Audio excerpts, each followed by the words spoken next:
The topic this morning is the building of the United States Colored Troopers statue that is in the National Cemetery off Gallatin Road. And we have with us to talk about the building of this National Cemetery that is in the National Cemetery off Gallatin Road, the model of the statue himself, Mr. Bill Radcliffe.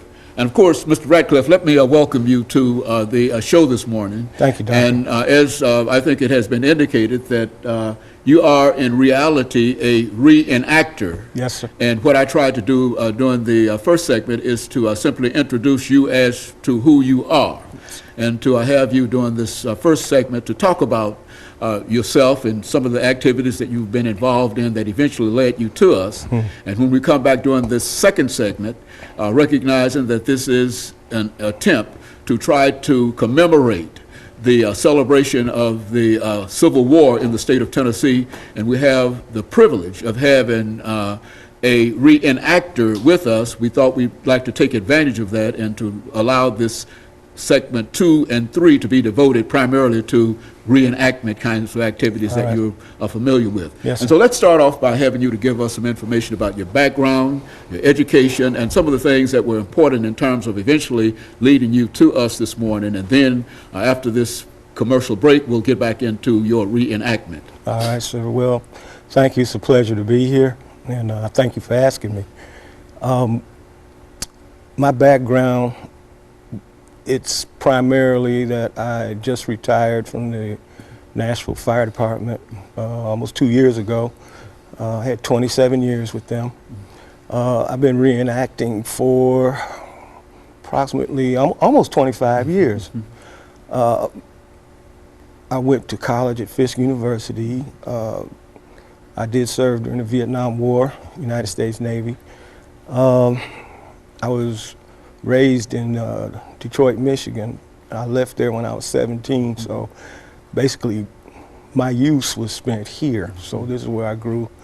I married a beautiful lady here, and by marriage I've got 5 grandchildren. Reenacting has been a blessing for me. I've always enjoyed history. My father was a soldier in World War II.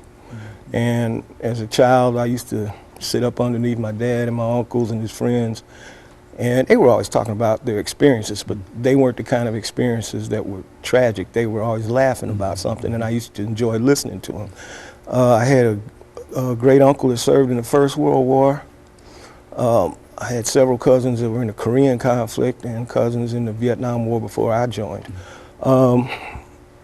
My family's background is military. My brother was an Army officer during the Desert Storm conflict. So, you know, I've got that background, and I'd be remiss if I didn't speak of my ancestor. I have a cousin who was a former slave. He was a soldier in the United States Colored Troops, and he won the Congressional Medal of Honor in the Civil War at Petersburg, Virginia in 1864.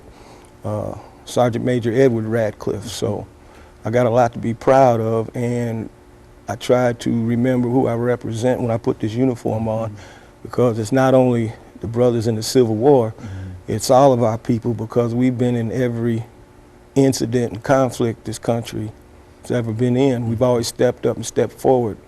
Ergo, the Tuskegee Airmen, the 13 from the U.S. Navy, Second World War, everybody, from Crispus Attucks to Colin Powell. So with that in mind, you know, it seems like it's my mission to keep our history alive, to give some pride to our community, our young folks, because they need to know that what they have today, it wasn't just given to them. Good. Okay, the civil rights warriors of the 50s and 60s, you know, we saw that. And, you know, I got to know a few people that did what they had to do just to get the right to vote. So all of this, to me, is very important, and I'm blessed to have a group of guys I'm associated with here locally my organization, the 13th United States Colored Troops, we represent that unit that fought in the Battle of Nashville, and they were prominent in the victory. So that's why we do what we do. Very good. And of course, what we're going to do now, Mr. Radcliffe, is to take a short commercial break, and then we'll come back, as we promised the audience earlier, to give you an opportunity during the second and third segment to go into character. And I think that this should be quite interesting to all of us. And we'll be back with our audience following this very, very short commercial break.